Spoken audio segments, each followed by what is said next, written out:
ఒక మధ్య తరగతి కుర్రోడు ఒక సినిమా తీస్తాడు. అదే మీరెప్పుడు చూడడు ఇలాంటి సినిమా అని జెప్పేసి. అయితే ఈ సినిమా రివ్యూ వచ్చేసిందంటే ఓకే. అంటే బావుంది. ఏందంటే మనకి ఓ మోటార్ బ్లాగ్స్, ఈ వ్లాగ్స్ చూసినట్టే ఉంటది ఫీలింగు. కాకపోతే ఏందంటే కంటెంట్ అయితే చాలా చిన్నదే.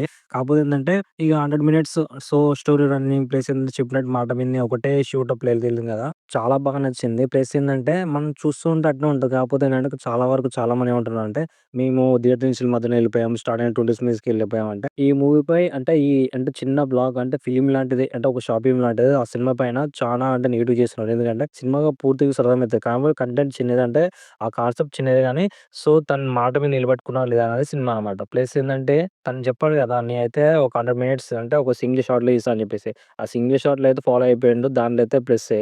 ఇక మిగతాయి అయితే హైలైట్స్ ఉన్నాయి. కొన్ని సీన్స్ లా ట్రాక్స్ గాని లేకపోతే వీఎఫ్ఎక్స్ గాని అంటే లాస్ట్ షాట్స్ కొన్ని ఉంటాయి. ఈ మూవీ చూసినంత సేపయితే చాలా బావుంది. ప్లస్ ఏందంటే ఆ స్క్రీన్ ప్రెజెన్స్ గాని, తను చూసిన యూనిక్ పాయింట్స్ కొన్నుంటాయి. కొన్ని షాట్స్ అయితే హైలైట్ షాట్స్ చాలా ఉంటాయి ఇందులో. కొన్నేంటంటే బ్యూటిఫుల్ సీన్స్ ఉంటాయి కొన్ని. అంటే రొమాన్స్ గాని, ఇంకా సాంగ్స్ పరంగా ప్లస్ ఇంకేందా కొన్ని mother sentiment, family sentiment, middle class side ఉంటది అలా ప్రామిసెస్ ఉంటాయి. నోటీస్ చేయడానికి ఏం లేదు. కాకపోతే ఏందంటే మనోళ్ళకేందంటే ఈ సినిమానే సరిగ్గా ఎక్కదని అనిపించింది నాకు. ఈ సినిమా ఇట్లుంది. చిన్న సినిమా గదా! కాన్సెప్ట్ ఒకటే. మీరెప్పుడు చూస్తుంటారు ఇలాంటి సినిమా అని జెప్పేసి టైటిల్‌లోకైతే పెట్టాడు. అది కూడా నాకే అర్థమైపోయింది.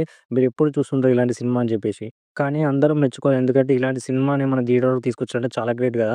నాకు చాలా అనిపించింది. ఎందుకంటే మనం చేద్దాం చేద్దాం అనుకుంటే ఒక చిన్న బ్లాగే పెట్టుకుంటాం. కాకపోతే ఏందంటే తన మోటో బ్లాగ్, సినిమాను, షార్ట్ ఫిల్మ్ తీసిండు. కాకపోతే థియేటర్‌కొచ్చి టికెట్ కొనుక్కున్నాడంటే తను సక్సెస్ అయినట్టే గదా!